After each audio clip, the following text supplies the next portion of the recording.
Bienvenue dans l'ascenseur.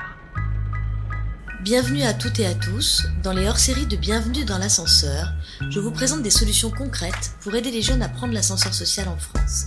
Prêts pour le départ ? Bonjour à toutes et à tous. Dans le hors-série de Bienvenue dans l'ascenseur, je reçois Cécile Amia qui a fondé la solution Easy Paper. Bonjour Cécile. Bonjour Anne-Cécile. Alors Cécile, j'aimerais que vous m'expliquiez en quelques mots en quoi consiste la solution Easy Paper. Alors, Easy Paper, c'est la première plateforme qui simplifie les démarches d'intégration de salariés étrangers, de personnes en mobilité professionnelle vers la France. C'est une solution qui est destinée autant à des personnes étrangères que à des entreprises. Et alors, comment on accède quand on est une personne étrangère, donc dans un parcours d'immigration en France, à cette solution? Puis ensuite, on verra comment les entreprises y accèdent également. Mais d'abord, comment les particuliers y accèdent? Alors, en fait, on a une voie d'entrée qui est tout simplement sur Internet. Comme je le disais tout à l'heure, Easy Paper, c'est une solution digitale. Donc, c'est une web application et les personnes peuvent en fait se connecter sur la plateforme et en fonction de leur parcours, elles ont en fait un parcours qui va se dérouler en fonction de leurs besoins.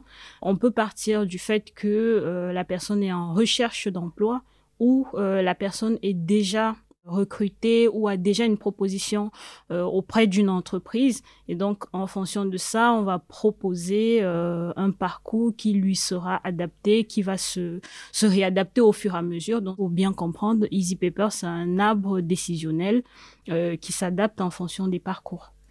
Et donc, vous accompagnez en fait à la régularisation des papiers vis-à-vis de l'administration française pour travailler en toute légalité, c'est ça? Exactement. Ce qu'il faut savoir, c'est que aujourd'hui, lorsqu'une personne étrangère candidate à l'immigration, qu'elle soit sur le territoire ou non, en fait, elle a plusieurs propositions, plusieurs solutions possibles. Il y a plusieurs sortes de visas, plusieurs sortes de titres de séjour.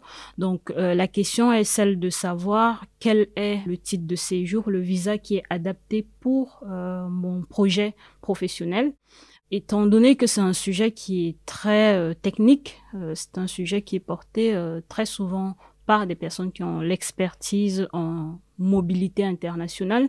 Donc, c'est pas toujours ouvert à des personnes qui n'ont pas cette expertise. Et donc, nous, chez Easy Paper, ce qu'on propose, c'est vraiment une simplicité pour la personne qui n'a pas besoin d'avoir des connaissances en droit des étrangers et qui, en fonction de son projet professionnel, saura exactement quel est le visa qui est adapté pour elle ou quel est le titre de séjour ou quelle est l'autorisation de travail à demander.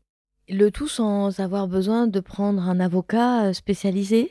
Alors, aujourd'hui, sur la plateforme, on peut guider la personne sans toutefois passer directement par un conseil.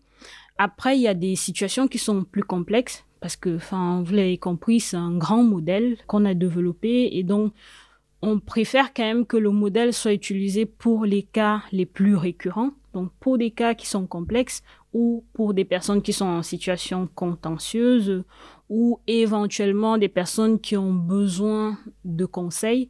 En fait, dans nos services, on a une mise en relation avec des avocats. Donc, on a des avocats qui sont partenaires à la solution Easy Paper et avec lesquels on va mettre les personnes en relation. Par exemple, une personne qui a eu un refus de visa, une personne qui n'arrive pas à obtenir son titre de séjour en préfecture, on peut mettre cette personne en relation avec un de nos avocats partenaires. Bienvenue dans l'ascenseur.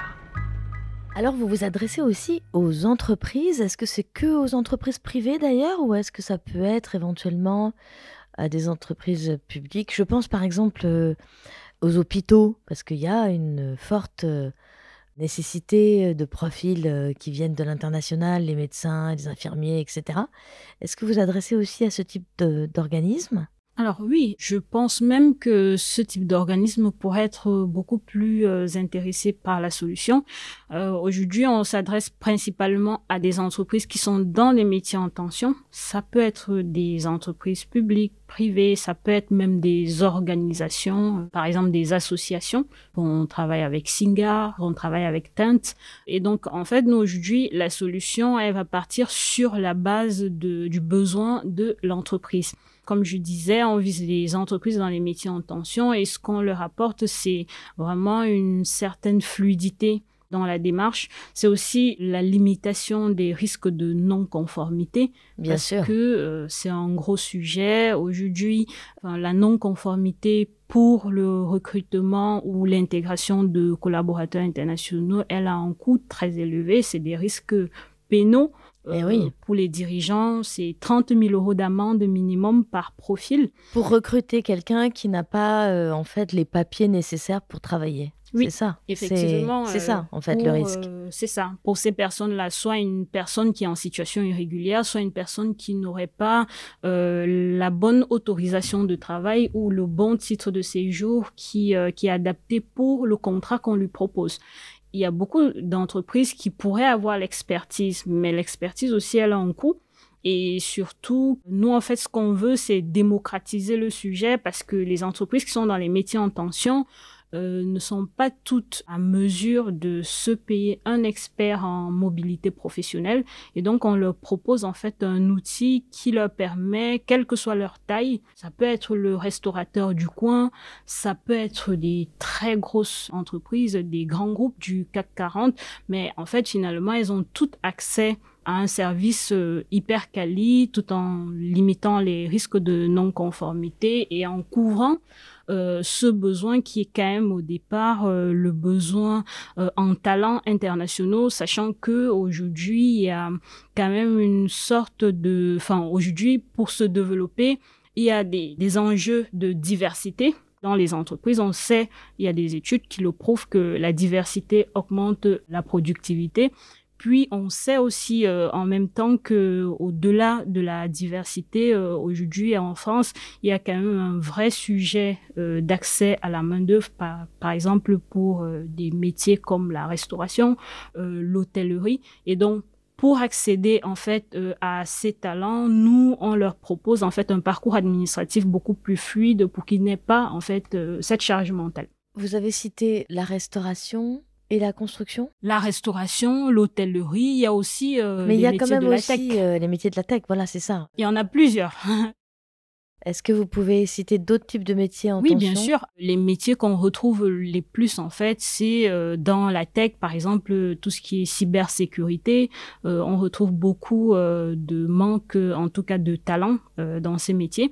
Ensuite, on a tout ce qui est restauration, hôtellerie, aide à la personne aussi. On trouve aussi des métiers tels que l'architecture et on peut même trouver d'autres métiers intellectuels qui sont moins vus comme étant des métiers en tension, comme par exemple dans la comptabilité et autres. Et les médecins aussi ? Oui, les médecins, donc à l'hôpital et d'ailleurs aujourd'hui, on a commencé en fait des échanges avec certains hôpitaux pour pouvoir proposer la solution.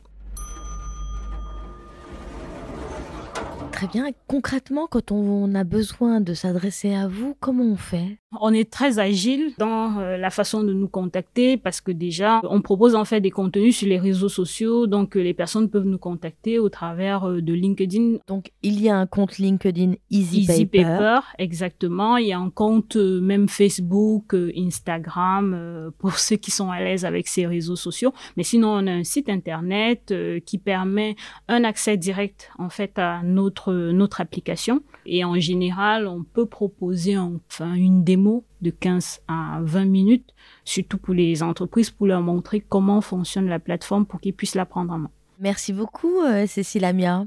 Merci Anne-Cécile, c'est un plaisir.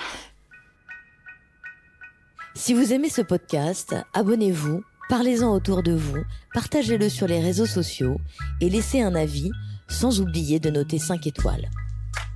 C'était Bienvenue dans l'ascenseur, un podcast réalisé par Actuality. Montage et mixage, Romain Majewski. Musique, Kevin O'Leary.